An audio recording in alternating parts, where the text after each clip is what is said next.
Hello and welcome to Tracy Mommy Reads. I am back again with another video. Today I'm going to be talking about A Little Bit of Karma by ReShonda Tate Billingsley. A little bit. Okay, as you can see here on the cover with the tie and then the woman's hand on the man's chest with her wedding ring, showing that it is going to be a book about a relationship. Don't know that I would call this a romance at all, because let me just read some of the premise here. So Shannon and Jay Lovejoy are a rich and successful power couple. To the thousands of fans who call into their award-winning relationship advice radio show, they seem like the perfect pair. But their once passionate and loving romance has fizzled and divorce is on the horizon.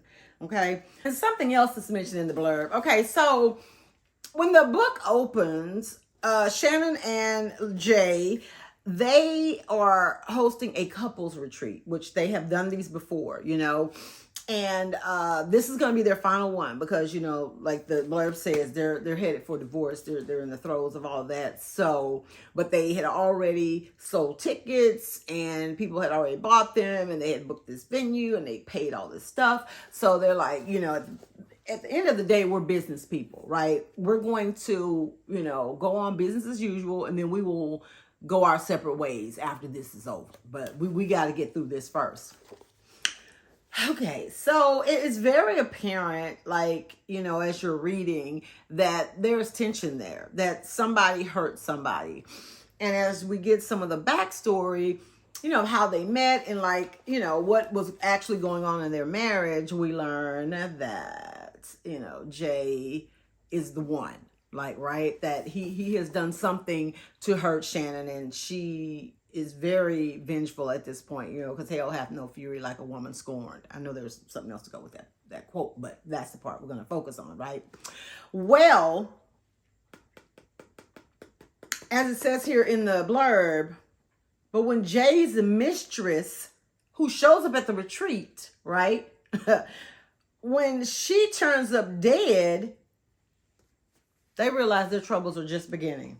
Because, this woman that he has been seeing shows up at the retreat, she's just going to make some decisions that he don't want to make. Because he really don't even want to leave his wife. And she positions herself, where she's at his side at one point, making people at the retreat, because keep in mind, as people at the retreat don't know there is anything wrong with Shannon and Jay's marriage. They still are looking at them as hashtag couple goals.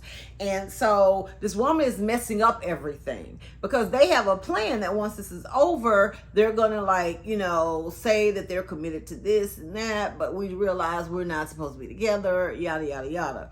And she's just messing up the plans. They don't want to show their hand too early. Okay, and so one night after, this woman causes a scene pretty much, they are both committed to going to talk to her, but they didn't talk about it together hey, we need to go confront her together. No, Jay was somewhere and he's like, I need to go talk to her. And Shannon was somewhere I'm going to go put her in her place and tell her, XYZ. Well, they both end up going up to the room, and they didn't run into each other in the room, but they both saw that this woman was dead, right? She was on the floor of her hotel room, and they ran into each other when they were leaving, and they both are kind of pointing the finger did you do it, or whatever.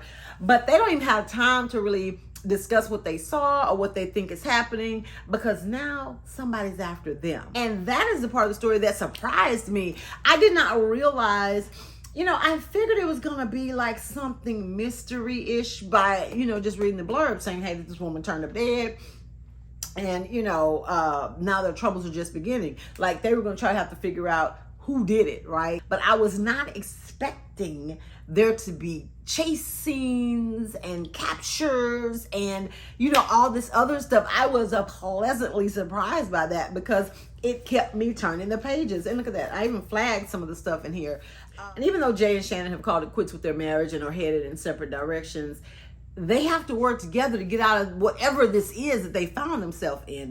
They've been able to work together to build a successful business and have their marriage for as long as they did. So they agree, we're going to put all of this other stuff you and your unfaithfulness and me and my rage, we gotta table that for now. We need to work together. We might end up dead, just like the woman in the hotel. So then we go on, this ride where, Shannon and Jay are like trying to get away from captors. They're trying to get back to, their home. They're trying to figure out clues. They're going and following people. It becomes very fast paced and very thriller-esque, and, has all those elements in the story.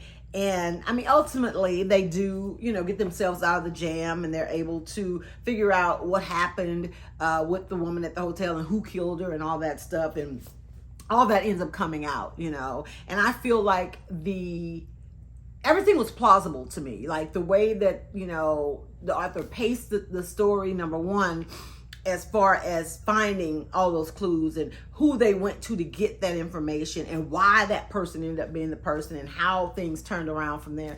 It made sense, and it brought a high level of drama to the story. You forgot, just like for a minute, Shannon and Jay, you forgot they were in the middle of a serious, very nasty divorce. But, once everything was said and done, they were kind of faced with the fact that, okay, we cleared our names, we got out of this jam, where's the divorce papers? But it also made them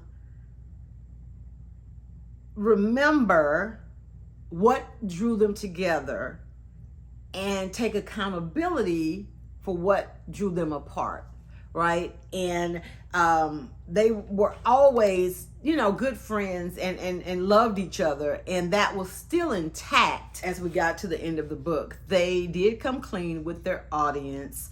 Now, as to whether or not Jay and Shannon are able to leave things there, like, we helped each other through this jam, it's over, I'm not gonna tell you. I'm gonna have to read the book to find out. But I will tell you there are some warm and fuzzy feelings that I was left with at the end of the book. And the one thing that I also really loved was the very last line of the book, and a character that reappeared that had been there at the beginning of the whole chase thing and that whole thing. There was a character that was there who comes back at the very end. And I just thought it was funny the way that it ended. I could see that as when you're watching a TV show and everybody's kind of settled, or the happily ever after is there, or you think it's all over, and then you get this phone call and then it fades to black. I could see that happening. I don't know that means that this is going to be a sequel or something like that. I mean, I couldn't see this being a sequel, but I have been wrong about books before where authors have drug out stories and brought characters back. I will double check that and let you know if this is a part of the series, but I don't think so. I think that was just a little cheeky way that she decided to end the book. But yeah, I was really pleasantly surprised by A Little Bit of Karma. It had a lot of elements packed into this very small book that I really enjoy when reading books. You get the romance, you get the suspense, you get the mystery, you get the thriller piece of it. So yeah, I would definitely recommend this one if any of those are your jam, or you are looking for books like that. And then the cherry on top of everything is that it features Black characters by a Black author. So if that's just that's more than a trifecta. I don't even know what you call that when you have all that mixed into the pot. But definitely something worth checking out. A Little Bit of Karma by ReShonda Tate Billingsley. If you have read A Little Bit of Karma, let me know what you thought in the comments. Am I hyping this book up too much, or did y'all really enjoy it as well? Thanks so much for watching and listening to me ramble today. Make sure that you like this video, and if you have not already, take this moment to go ahead and subscribe to my channel, turn on those post notification bells, share the video with people who you think may enjoy my content. I appreciate you guys so very much. Enjoy the rest of your day, and I will see you next week. Bye.